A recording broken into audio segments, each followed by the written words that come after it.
लगभग 40 लाख साल पहले हमारे पूर्वज घने अफ्रीका के जंगल में रहते थे। वो पेड़ों पर रहने वाले फलों और फूलों पर डिपेंडेंट थे।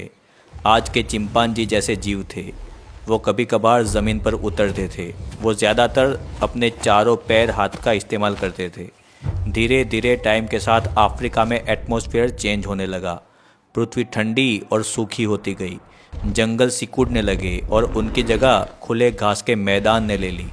अब इन बंदरों के पास दो ही रास्ते थे, या तो सिकुड़ते हुए जंगल में ही रहे जो बहुत छोटे हो चुके थे, या फिर इन विशाल खतरनाक खुले मैदान में उतरकर खाने पीने की तलाश करें। यहीं से शुरू हुआ आज के इंसान बनने की कहानी। एक ग्रुप जंगल में ही रह गया जो आज के गोरिल्ला और चिंपांजी बने, और दूसरे ग्रुप ने खुले मैदान में उतरने की हिम्मत दिखाई। एक बंदर पेड़ से नीचे उतरा। खुले मैदान में बड़े बड़े घास के अंदर चार पैरों पर झुककर चलने से घास के पार कुछ नज़र ही नहीं आता था। इसीलिए ज़िंदा रहने के लिए सीधा खड़ा होना बहुत ही ज़रूरी था, ताकि दूर दूर तक देखा जा सके और शिकारियों से भी खुद को बचाया जा सके। उस बंदर ने हिम्मत करके सीधा खड़े होने की कोशिश की, अपनी पीठ को सीधा किया और धीरे धीरे हाथों के सहारे ऊपर उठने की कोशिश की। शुरुआत में तो वो लड़खड़ाया और हाथों से ज़मीन को छूकर बैलेंस बनाता रहा, लेकिन जब उसने थोड़ा सीधा होकर खड़ा होने की कोशिश की तो पूरा मैदान उसे दिखने लगा। उसने पूरी तरह अपनी पीठ सीधी कर ली, दोनों पैरों पर संतुलन बनाया और सीधा खड़ा हो गया। यही वो पल था जब बंदर से इंसान बनने की असली शुरुआत हुई। सीधा खड़ा होने से उसे दूर दूर तक दिखने लगा। बस इनको ही ऑस्ट्रालोपिथेकस कहा जाता है। खड़े होने का सबसे बड़ा फ़ायदा था कि उनके हाथ अब फ्री हो चुके थे, जिससे वो चलते चलते खाना इकट्ठा कर सकते और हथियार या बच्चों को उठा सकते। इस एबिलिटी के कारण दिमाग के डेवलपमेंट की शुरुआत हुई। गर्म मैदान में जब वो सीधे चलते तो सूरज की धूप भी पूरे शरीर पर नहीं पड़ती थी, जिससे एनर्जी बहुत बचती थी। धीरे धीरे वो खुले मैदान में चलता रहा। ये सब उसके लिए नया था। उसने अपने बाकी दोस्तों को भी नीचे बुलाया और दो पैरों पर चलाया। पहली बार वो खुली धरती पर चल रहे थे, तभी अचानक घास के अंदर कुछ हलचल हुई और अगले ही पल एक शेर झपट पड़ा। उसने एक बंदर को अपने दांत में दबोच लिया और उसको घसीटता हुआ दूर ले गया। बाकी सब ये देखकर चीखने लगे। कुछ पेड़ों की तरफ भागे, कुछ वहीं रुककर कांपते रहे। सबकी आंखों में डर था, पर उस दिन उन्होंने ये सच्चाई देखी कि ये नई दुनिया खूबसूरत जरूर है, पर बेरहम भी है। शेर के हमले के बाद वो दूर जाने की हिम्मत नहीं जुटा पा रहे थे, मगर भूख ने उन्हें फिर से मैदान की ओर खींचा। एक दिन उन्होंने देखा घास के बीच में गिद्धों का एक झुंड मंडरा रहा है। जब करीब जाकर देखा तो एक बहुत बड़ा हिरन था, जिसका शेरों ने शिकार कर कर खाया था। उसे अब गिद्ध खा रहे थे। शरीर का ज़्यादातर हिस्सा खाया जा चुका था, पर कुछ मांस अभी बाकी था। वो धीरे धीरे पास गए और गिद्धों को भगाया।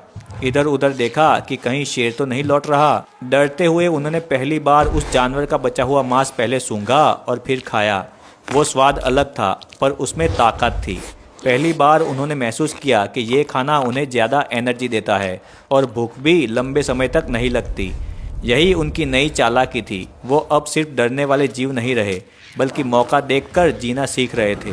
धीरे धीरे यही समझ उन्हें आगे चलकर शिकार करना सिखाने वाली थी।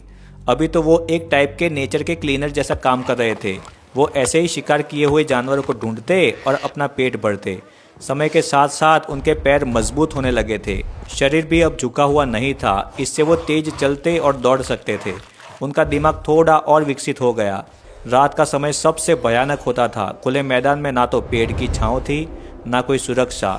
कई बार शिकारी अचानक झपटता और किसी न किसी को अपना शिकार बना लेता, लेकिन हर नुकसान के साथ उन्हें एक सीख मिलती। जब मैदान में खतरे बढ़ने लगे तो उन्हें समझ में आ गया कि खुले मैदान में रात बिताना मौत को बुलावा देने जैसा है। एक रात जब बिजली चमकी तो उन्होंने देखा कि दूर पहाड़ों में कुछ गुफाएं हैं। तो वो झुंड उस गुफा तक पहुंच गए और उस गुफा के अंदर चले गए। अंदर अंधेरा था, पर बाहर की तरह जानलेवा खतरा नहीं था। धीरे धीरे उन्होंने महसूस किया कि गुफा उन्हें सुरक्षा देती है, बारिश, हवा और शिकारी जानवरों से भी बचाती है। अब रात को वो गुफा के अंदर चले गए। बच्चों को बीच में रखा और बड़े चारों तरफ थे। गुफा की दीवारें उन्हें छत दे रही थी और शायद पहली बार उन्होंने अपने घर जैसा महसूस किया होगा। सुबह हो चुकी थी। गुफा के ओपनिंग पर घास हिली, पर किसी ने ध्यान नहीं दिया क्योंकि सब लोग अभी तक सोए हुए थे। एक बड़ा अजगर चुपचाप अंदर घुस आया। गुफा के किनारे पर एक जवान नर गहरी नींद में लेटा था। अजगर ने अचानक बिजली की तरह झपट्टा मारा और कसकर उससे लिपट गया। नींद से अचानक जागे उस बंदर की चीख गुफा में गूंज उठी, इतनी तेज कि बाकी सब डर गए।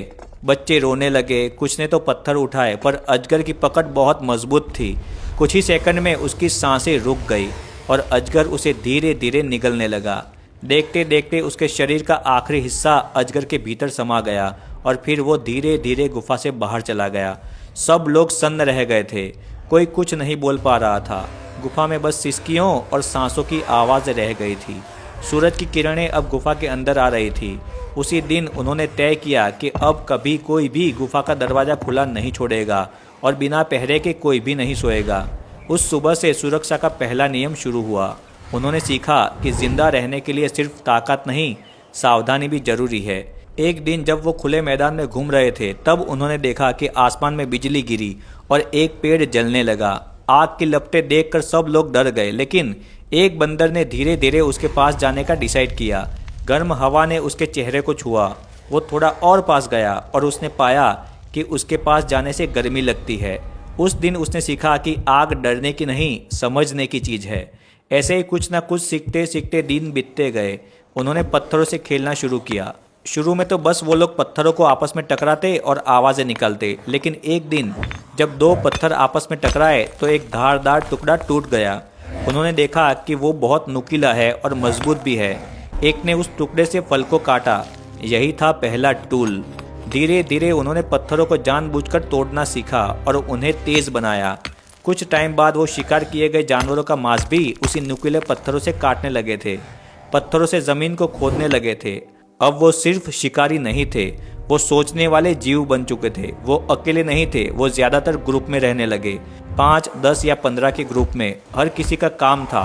कोई बच्चे की देखभाल करता, कोई खाने की तलाश में जाता या फिर कोई पहरा देता। वो समझ चुके थे कि साथ रहना ही उनकी सबसे बड़ी ताकत है। एक दिन झुंड मैदान के किनारे फल खोज रहा था कि अचानक शेर छलांग लगाकर बाहर आया और उसकी दहाड़ से सब कांप उठे। कुछ पीछे हटे और बच्चे डरकर चिल्लाने लगे। शेर ने झपट्टा मारा और एक मादा को गिरा दिया। पहले तो सब भागना चाहते थे, जैसे हमेशा करते थे, लेकिन इस बार कुछ अलग हुआ।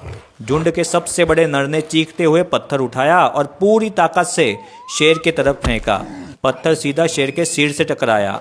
शेर गुस्से में दहाड़ा और फिर उसकी तरफ बढ़ा, लेकिन अब वो अकेला नहीं था। बाकी सबने भी देखा और सबने बड़े बड़े नुकीले पत्थर उठाकर शेर पर फेंकना शुरू कर दिए।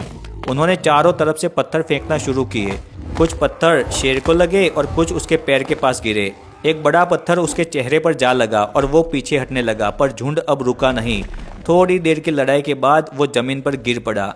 वो छटपटाया, फिर शांत हो गया। कुछ पल के लिए सब लोग सन्न रह चुके थे, क्योंकि उन्हें यकीन नहीं हुआ कि उन्होंने इतने बड़े शिकारी को हरा दिया है। फिर धीरे धीरे सब एक दूसरे की तरफ देखने लगे। वो दिन उनके जीवन का एक नया मोड़ था। उस दिन उन्होंने समझा कि ताकत अकेलेपन में नहीं, एकता में होती है। अगर वो साथ रहे तो किसी भी शिकारी से लड़ सकते हैं। उस दिन शाम को जब सूरज डूबा तो झुंड गुफा के बाहर बैठा था। आसमान लाल था, हवा में शांति थी। बच्चे खेल रहे थे और बड़े पत्थर के पास बैठे जैसे किसी जीत का जश्न मना रहे हो। वो पहला दिन था जब उन्होंने अपने डर को हराया था। पहली बार किसी शिकारी से भागे नहीं, बल्कि उसका सामना किया और उसे मार गिराया। अब उन्होंने मिलकर शिकार करना स्टार्ट किया, जिसमें वो छोटे छोटे जानवर जैसे खरगोश और पक्षियों का शिकार करने लगे। एक देखता, दूसरा पत्थर फेंकता और तीसरा पकड़ लेता। हर बार जब कोई सफल होता तो पूरा ग्रुप खुश हो जाता। रात को वो गुफा के अंदर बिताते, जिसके ओपनिंग को वो पत्थरों से बंद कर देते थे ताकि कोई शिकारी अंदर ना आ सके। उन्होंने कुछ आवाज़ें तय की, एक खतरे के लिए, एक खाने के लिए और एक बुलाने के लिए। यही आवाज़ें आगे चलकर भाषा की पहली सीढ़ी बनने वाली थी। गुफाओं की दीवारों पर उन्होंने अपने हाथों के निशान बनाए। शायद वो बस खेल रहे थे या याद रखने की कोशिश कर रहे थे। किसी ने अपने हाथ की हथेली मिट्टी में डुबोई और दीवार पर छाप छोड़ी, जैसे कहना चाहता हो, मैं यहाँ था। ये था पहला सिंबल। कभी रात को वो आसमान की तरफ तारों को चमकते हुए देखते, शायद सोचते कि वो चीज़ क्या है। शायद वो नहीं समझ पाते थे कि ये क्या है, पर जिज्ञासा जाग चुकी थी। और यही जिज्ञासा जो एक बार जल गई वो कभी बुझने वाली नहीं थी। समय बीतता गया, मौसम बदले, झुंड बड़े हुए और बच्चे अब मैदान में ही बड़े होने लगे। हर पीढ़ी अपने पिछले वालों से थोड़ी समझदार होने लगी थी। उनके दिमाग का आकार धीरे धीरे बढ़ता गया। उन्होंने शिकार के तरीके सुधारे। एक दिन उन्होंने देखा किसी जानवर की हड्डी से चोट लगने पर आवाज़ तेज आई। उन्होंने उसी हड्डी को उठाया, फिर उसे शिकार करने के लिए किसी और जानवर पर इस्तेमाल कर लिया। वो पहला वेपन था। अब डर घट गया था। अब वो शिकारी थे, शिकार नहीं, और उनकी सोचने की कैपेसिटी बढ़ रही थी। उन्होंने महसूस किया कि हर चीज़ का कोई ना कोई कारण होता है। बारिश क्यों आती है, बिजली के कारण फायर कैसे जलती है, हवा क्यों चलती है। इन्हीं सवालों ने उन्हें बाकी जीवों से अलग कर दिया। उनके बच्चे अब सिर्फ नकल नहीं करते थे, वो सीखते थे, वो देखते थे, वो सोचते थे। ऐसे ही 12 से 15 लाख साल बीतते गए और ये ऑस्ट्रालोपिथेकस से होमो हैबिलिस में डेवलप होने वाले थे। होमो हैबिलिस यानी औजार बनाने वाले इंसान। अभी तक वो पूरी तरह से इंसान नहीं बने थे।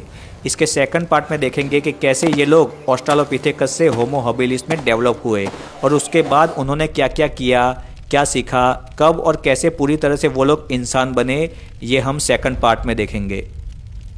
वीडियो अच्छा लगा हो तो वीडियो को लाइक करना, चैनल को सब्सक्राइब करना। Thank you.